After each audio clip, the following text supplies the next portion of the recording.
Hi, my name is Susanna Whitney, Principal Bassoon of the Memphis Symphony Orchestra, and I would like to give you some tips on how to practice for this year's 9th and 10th grade All West Bassoon audition. First of all, I would like to start by telling you how sorry I am that it won't end with a big weekend at the Cannon Center. That's really a bummer for everybody. And congratulations on still choosing to do this audition. I know it will benefit you in the future. Now, when I first look at a piece of music, I want to kind of take it all in. And when I look at this music, I see three, what I'm going to call movements. We have a fast movement, a slow movement, and another fast movement. Three very different characters. Then I'm going to look and see kind of what the time signature is and what the key signature is. So in the first movement, and let's just go movement by movement. So the first movement is in 4/4. No flats, no sharps, so in the key of C. And then what I make all of my students do is I'm going to make them go through either measure by measure or 2 measures by 2 measures or sometimes 4 measures by 4 measures. I make them say the names of the notes. So they'll go C, G, E, G, E, C, E, C, G, C, G.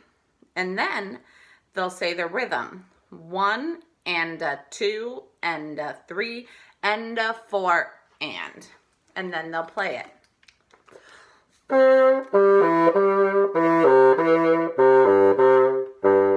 And then they'll go to the next measure.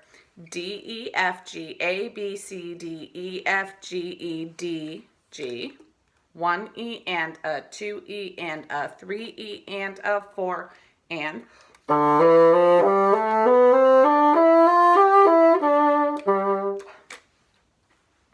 And as you can see, that measure is actually all just a scale. So if you've been practicing your scales, that should be a very simple measure for you to play. And I'll have my students just kind of go through and do that throughout the whole piece. I know that feels boring. I know that feels very tedious. The reason why I do that is because if I make my students do that, they actually become better sight readers. And I know All West usually has a sight reading audition with it. And so they'll do that for that. They'll do it for the next movement and the next movement. And we usually try and work on, 1 movement per week because it is a very long piece to play. The other thing I want to remind you is that as you're playing measure number 4, you really have to work hard to hit that low C. That low C is not easy. I'll sometimes miss it.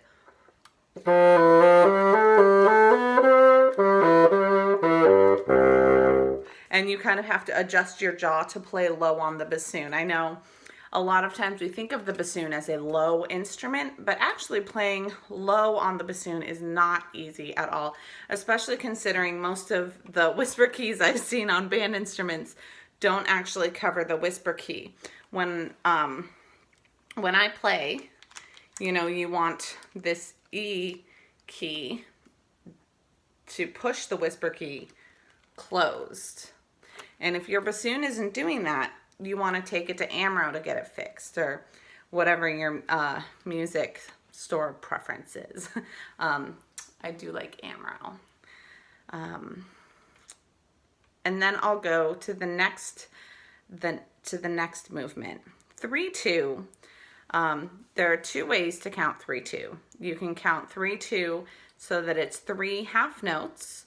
1 and 2, 3 and a 1 and 2. Or you can count it in 6. You can count the quarter notes. 1, 2, 3, 4, 5 and 6 and 1, 2, 3, 4, 5 and 6 and I'm sorry, I'm probably not singing the right notes. I don't have perfect pitch. And I've found with my students counting it in 6 is actually much easier than counting it in 3. The other thing I suggest is taking away the tied notes the first maybe week or so that you're playing it so that you can really hold the notes as long as they need to go.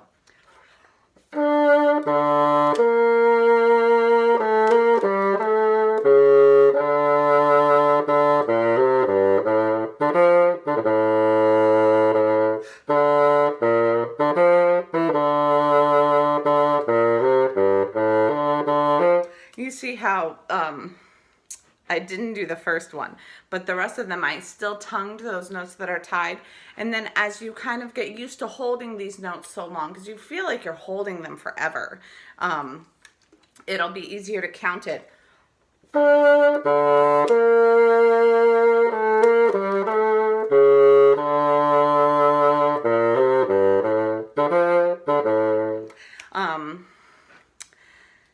Because we always want to rush those. We want to play. We want to make sure we're counting 3, even though we're not necessarily tonguing 3. That's why I want us to count that. And then in bar 18, we have fun tenor clef. Tenor clef is very important for bassoon players. In band, a lot of times I know we feel like, why do we have to do tenor clef? Tenor clef is so awful, it's so boring. But if you want to try out for All West Orchestra, or play in a youth orchestra one day, or play in your college orchestra, you will see a lot of tenor clef. As a professional bassoon player, I see tenor clef every time I have a concert. Anytime I play, I will see tenor clef. It's very, very common. So instead of just writing all of the names of the notes down in bar 18 and 19, as we are all tempted to do, just write down a few, maybe the first big beats. So in 18, we have, it starts on an A, F, F, G, A, and then I would write in B flat. So you write in the A, you write in the B flat, F, E, B flat, and then A, E, D, A, B flat, A, G, G, A, B flat, and I know I just gave it all to you. But try not to write it all down. You'll actually learn it much quicker and much better if you don't write it all down. Just remember that the clef, the two little, they're kind of like hands and they're holding middle C. And really think of it stepwise through there. Bar 20 is going to feel like you're holding that note forever, and it's absolutely right. 1, 2, 3, 4, 5, and 6, and. So don't shortchange that note. That's one of the harder parts in this slow movement, is making sure that you play that whole note whole. Next, we come to the 6/8. My students in the past have always liked playing the 6/8. I think the 6/8 is a cute little tune. The 6/8 is, of course, in A flat major, B flat, E flat, A flat, D flat, in 6/8 time. 6/8 time just means there are 6 eighth notes in every measure, and you can count it 1, 2, 3, 4, 5, 6, 1, 2, 3, 4, 5, 6, or 1 and a 2 and a 1 and a 2 and a. And I suggest that you learn it in 6. I don't think I've had much success with students learning it in 2, but some have. Most people want to learn it in 6. So we have the first bar. Of course, you're going to go 1, 2, 3, 4, 5, 6. A flat, E flat, A flat, C, A flat, E flat. Bar 24, 1, 2, and 3, 4, 5, 6. So make sure you say 2, otherwise you're going to forget 2 exists and you're going to skip it and go 1, 3, 4, 5, 6. And that's not the same as 1, 2, and 3, 4, 5, 6. And that one's actually pretty straightforward, pretty simple. Bar 29 is 1, 2, and 3, and 4, 5, 6. 1, 2, and 3, and 4, 5, 6. I know people sometimes have trouble with that. I'm going to try and play this all for you.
Good luck.